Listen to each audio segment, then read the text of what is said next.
Hello guys, আবার চলে আসলাম। এখন রাত বাজে 11টা।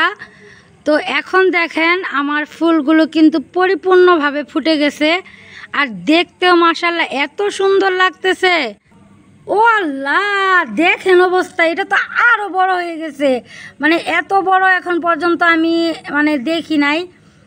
অনেক ফুলই ফুটেছে। এই ফুলটা মনে হয় বিশেষ করে একটু বেশি বড়, অনেক বড়, আর দেখতে এত মাশাআল্লাহ মাশাআল্লাহ এত সুন্দর লাগতেছে। কি আর বলবো, ভাষায় প্রকাশ করতে পারতেছি না। আর রাতের বেলা ফুলটা দেখতে অমায়িক লাগতেছে। তো যাই হোক, এখন আমরা ফুলের পরাগায়ন করাবো। আর দেখেন এইটাও কিন্তু ফুটে গেছে, আর অত উঁচায় আমি তো পরাগায়ন করাতে পারবো না। তো যাই হোক, এখন আমার ছেলে ফুলের পরাগায়ন করাবে। একটু ধরো, আমি একটু পরাগায়ন করে নিই, চর্চা করে নিই। তো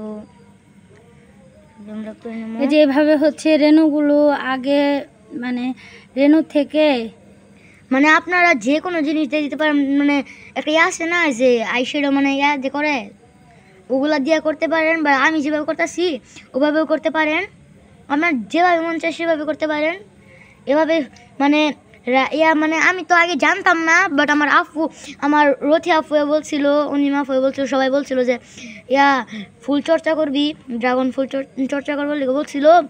এখন আমি তো আম্মুর সাথে এসে অবাক হয়ে গেছিলাম প্রথম যে আল্লাহ এটা কি। আমার আপু আমাকে দেখাইছিল যে এরকম এরকম এরকম হয়, বাট আমি তো বাস্তবে দেখলে একটা কীরকম আর মোবাইলে দেখলে একটা কীরকম। তো বাস্তবে দেখে তো আমি অবাক হয়ে গেছিলাম, আমি আগে কখনো দেখি নাই। আর রাতের বেলা ছাদেও বসা হয় না, এই জন্যে। আর আম্মুকে নিয়ে আজকে এসে পড়লাম। আগের একবার আসছিলাম, বাট আগেরগুলা না এত বড় হয় নাই। যে ওইটা আছে না সাইডেরটা কিন্তু একটু বেশি বড়। তো আমি এটা আগে করে নিই, পরে আমি ওটা দেখাচ্ছি। কী করবেন, এই যে এগুলো পাউডার আছে না, পাউডারটা নিয়ে না এই যে এই ফুলটা থাকবে, এই ফুলটা না এভাবে ঢেলে নেবেন, মাঝখানে ঢেলে নেবেন যেন থাকে। এভাবে কিন্তু আপনার ড্রাগনটা বড় হবে। আমাদের আগেও অনেক মাঝের মধ্যে 1-2 বার করছি, তো সেগুলো ড্রাগন কিন্তু অনেক বড় হয়েছে না আম্মু? তো এটার কিন্তু প্রায় শেষ। তো আমরা আর একবার খালি দিব, পরে আমরা ওই সাইডে যাবো গা।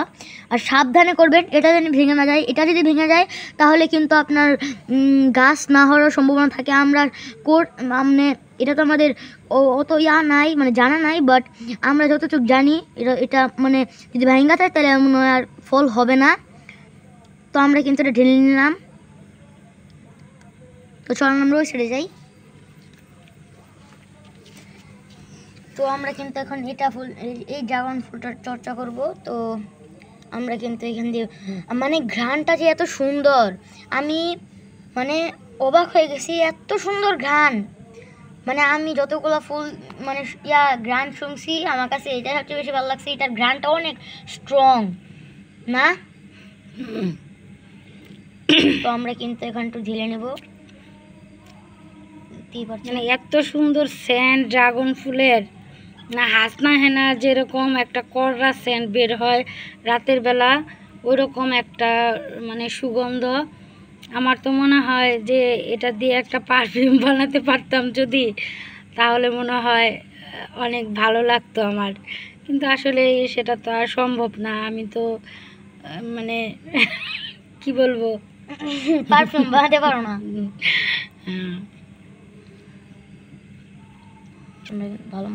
ভালো মতো করে নিব।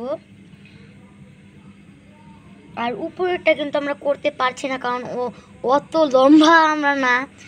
আব্বু থাকলে যেভাবে করতে পারতো, বাট আমরা অত বড় না যে এত লম্বা না যে করতে পারবো।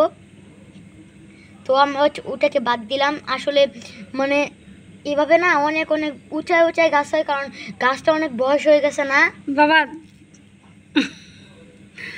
এখানে বসে থাকা যাচ্ছে না, মশার কামড়।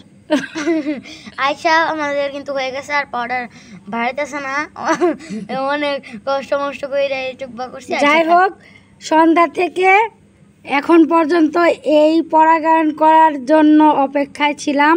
এই তো যে কারণ আমার হচ্ছে পরাগায়ন করানো শেষ।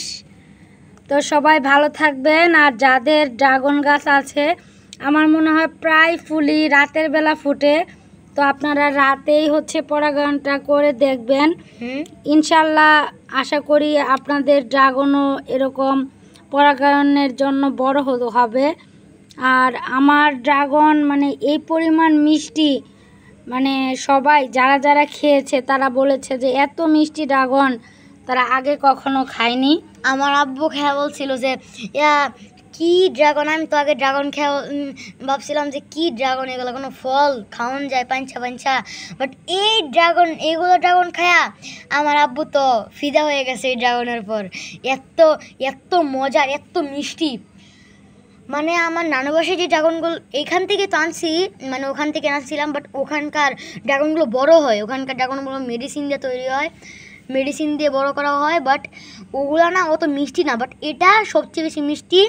তো আপনারা ওইরকম ড্রাগন ফুল চর্চা করে দেখবেন, ইনশাল্লাহ আপনাদের ফুলও মানে এরকম সুন্দর হবে, আর ইনশাল্লাহ আপনাদের ফুলও বড় হবে। তো আজকের এই ড্রাগন ফুল চর্চাটা এখান তুরি। সবাই ভালো থাকবেন, সুস্থ থাকেন, আল্লাহ হাফেজ। তো এই পর্যন্তই, সকলের সুস্থতা কামনা করে বিদায় নিচ্ছি। আল্লাহ হাফেজ।